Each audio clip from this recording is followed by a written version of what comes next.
Muito bem, pessoal. A morte de Abraão, os filhos de Ismael e muito mais. Meu nome é Alan Silva, seja muito bem-vindo ao canal Oferta e Sacrifício da Flor. Estarei dando continuidade aí aos capítulos de Gênesis, ao livro de Gênesis. E dessa vez nós vamos ler o capítulo 25, que Abraão casa com Quetura e tem filhos dela. 25, versículo 1. E Abraão tomou outra mulher, o seu nome era Quetura, e gerou-lhe Zimrã, e Jacozã, e Medã, e Midian, e Isbaque, e Suá.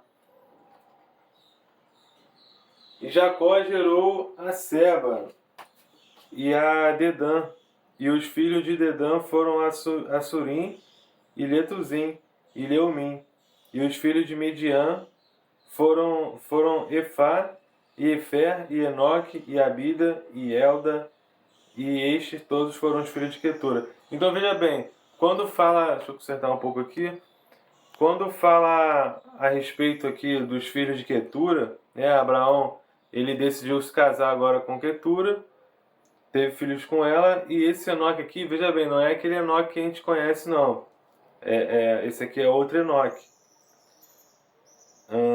Como nos dias de hoje é costume a gente dar nomes, a pessoas importantes. Bom, mas os filhos, versículo 6, mas os filhos das concubinas que Abraão tinha, deu a Abraão presentes e, vivendo ele ainda, despediu-os do seu filho Isaque ao oriente para a terra oriental. Ou seja, Abraão, como sempre, sendo um homem justo. E o homem, como Abraão foi, ele fez o quê? Ele presenteou essas pessoas, presenteou os filhos de Quetura, seus filhos. Estes, pois, são os dias dos anos da vida de Abraão, que viveu 175 anos. Aí agora, daqui do versículo 8 adiante, vai falar da morte de Abraão. Abraão morre, versículo 8, Abraão expirou e morreu em boa velhice, velho e farto de dias, e foi congregado ao seu povo. E sepultaram-no Isaque e Ismael, seus filhos, na cova de Macpela, no campo de Efron, filho de Zoar, Eteu, que estava em frente ao mãe. Então, Abraão foi sepultado ao lado de sua esposa Sara. Abraão foi sepultado na caverna de Macpela, nos carvalhais de Manre, De Manre, perdão. Versículo 10. O campo que Abraão comprara aos filhos de Et. Ali está sepultado Abraão e Sara, sua mulher. E aconteceu depois da morte de Abraão que Deus abençoou a Isaque, seu filho, e habitava Isaque junto ao poço de Laarrói. Os descendentes de Ismael. Estes, porém, são as gerações de Ismael, filho de Abraão, que a serva de Sara, Agar, egípcia, deu a Abraão. Vocês lembram, que lá atrás nós lemos que a Sara, ela deu uma concubina a Abraão, porque por teimosia achava que não teria filhos, sendo que Deus lhe havia prometido, como prometeu também a Abraão, só que ela agiu de negligência, Mesmo sabendo disso, ela deu um jeitinho, e aí ela cortou etapas e acabou causando um problema sério na vida dela, e que temos reflexo disso até hoje, lá na Palestina, em Israel e tudo mais. Então, aqui vai falar agora dos filhos de Ismael, que Ismael é o primogênito de Abraão, e por isso hoje ainda tem essa guerra lá em Israel, em toda a Palestina, justamente por isso. Entendeu? Porque os muçulmanos acreditam que é deles por direito, por serem descendentes de Ismael. Então, versículo 13 adiante. E estes são os filhos de Ismael pelos seus nomes, segundo as suas gerações. O primogênito de Ismael era Nebaiote, depois Quedar, e Abdel e Mibzão, e Misma, e Dumá, e Massá, e Haddad, e Tema, e Getur, e Nafis, e Quedemá. Estes são os filhos de Ismael, e estas são os seus nomes pelas suas vilas e pelos seus castelos. 12 príncipes segundo em suas famílias. Em sua família, perdão. 12 príncipes segundo as suas famílias. Desculpa. E estes são os anos da vida de Ismael, que viveu 137 anos e expirou, e morreu, e foi congregado ao seu povo, e habitavam desde Avilá até Sur, que está em frente do Egito. Indo para Sur, Ismael fez o seu assento diante da face de todos os seus irmãos. Lembrando que na morte de Ismael, Isaac não estava. Agora, os descendentes de Isaac, né? Que seria o filho da promessa. E não o filho do pecado, como foi Ismael. Né? Versículo 19 adiante. Os descendentes de Isaac. E estas são as gerações de Isaac, filho de Abraão. Abraão gerou Isaac. E era Isaac de idade de 40 anos quando tomou a Rebeca, filha de Betuel, arameu de Padã Aram, irmã de Labão, arameu, por sua mulher. E Isaac orou instantaneamente ao Senhor por sua mulher, porquanto era estéril. Olha só que coisa, hein? Além de Sara, que era estéril, agora Rebeca também. Bom, mas diferente do pai, ele o tomou como exemplo, né? Não falhou como o pai falhou. Apesar que aqui mostra falhas de Isaac. O único personagem na Bíblia que não mostra nenhuma falha, nenhum pecado, nenhum erro é Jesus Cristo. Então, todos os personagens bíblicos falharam, com exceção do Senhor Jesus. Bom,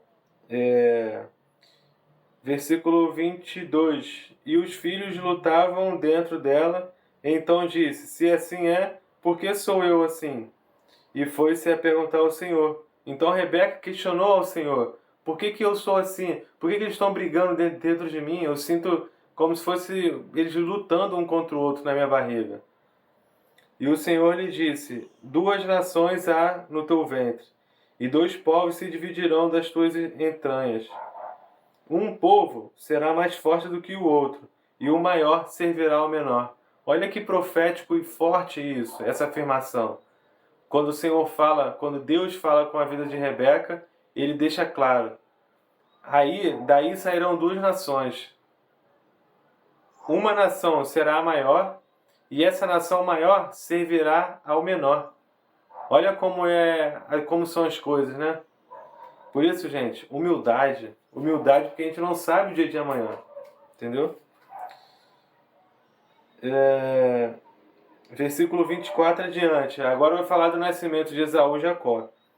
E cumprindo-se os seus dias para dar à luz, eis gêmeos no seu ventre. E saiu o primeiro ruivo e todo como uma veste cabeluda. Por isso chamaram seu nome de Esaú, porque Esaú queria dizer cabeludo na época, né? Muitos pelos, sinônimos. E depois saiu seu irmão, agarrada na mão do calcanhar de Esaú. Por isso se chamou o seu nome Jacó. E era Isaac de idade de 70 anos quando o gerou. Então Isaac foi pai aos 70 anos e Jacó ele segura pela mão, pelo calcanhar do seu irmão. Eles brigavam para ver quem é interessante. Eles brigaram para ver quem seria o primogênito. É como se fosse isso. Entendeu? Então assim, uma teoria de conspiração, mas é como se fosse isso.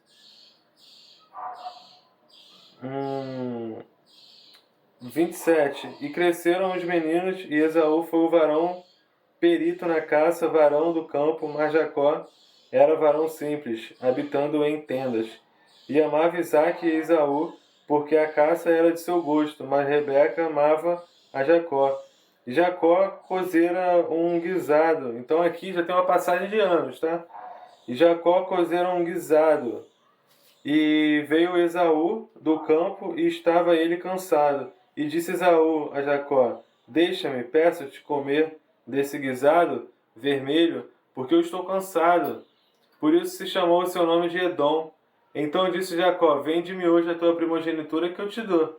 Eu te dou o guisado, eu te dou o assado, eu te dou um prato de lentilhas. E disse Esaú, eis que eu estou ponto de morrer. E para que me será logo a primogenitura? Então é possível a gente deduzir aqui o quê? Estou deduzindo, tá? Que Esaú estava em caça, estava caçando, talvez o dia inteiro sem comer. entendeu? Passou o dia na caça, talvez não foi uma caça bem sucedida, apesar de ser um especialista na caça, um guerreiro caçador, né? Lembrando lá de Nimrod. Então Esaú, ele provavelmente ficou o dia sem comer, e certamente aqui Jacó já tinha interesse na primogenitura dele a começar do nascimento, né? Então Jacó fez uma proposta: ó, eu te dou um prato de lentilhas, um prato de guisado, e tu, em contrapartida, me dá a tua primogenitura. E Esaú topou. É o que leremos adiante. 33. Então disse Jacó: jura-me hoje. E jurou-lhe e vendeu a sua primogenitura a Jacó. E Jacó deu o pão a Esaú e o guisado de lentilhas. E ele comeu e bebeu e levantou-se e foi-se. Assim desprezou Esaú a sua primogenitura. Então Esaú desprezou algo que era muito peculiar, muito importante na época, que era ser o primogênito. Primogênito representava o direito da família. Primogênito representava a voz da família na ausência dos pais. Primogenitura representava ter todos os bens que os pais herdaram. E primogenitura representava não só um símbolo midiático, mas representava também uma postura séria, uma postura responsável, competente da família. Então Esaú vendeu por um simples prato de comida. Meus irmãos, não vendo a sua salvação por nada. Não vendo a sua salvação por nada neste mundo. E assim eu encerro por aqui o capítulo 25. Que Deus abençoe a todos nós. Fique à vontade para orar aí do outro lado. E eu agradeço para quem assistiu aqui até o final. Um forte abraço.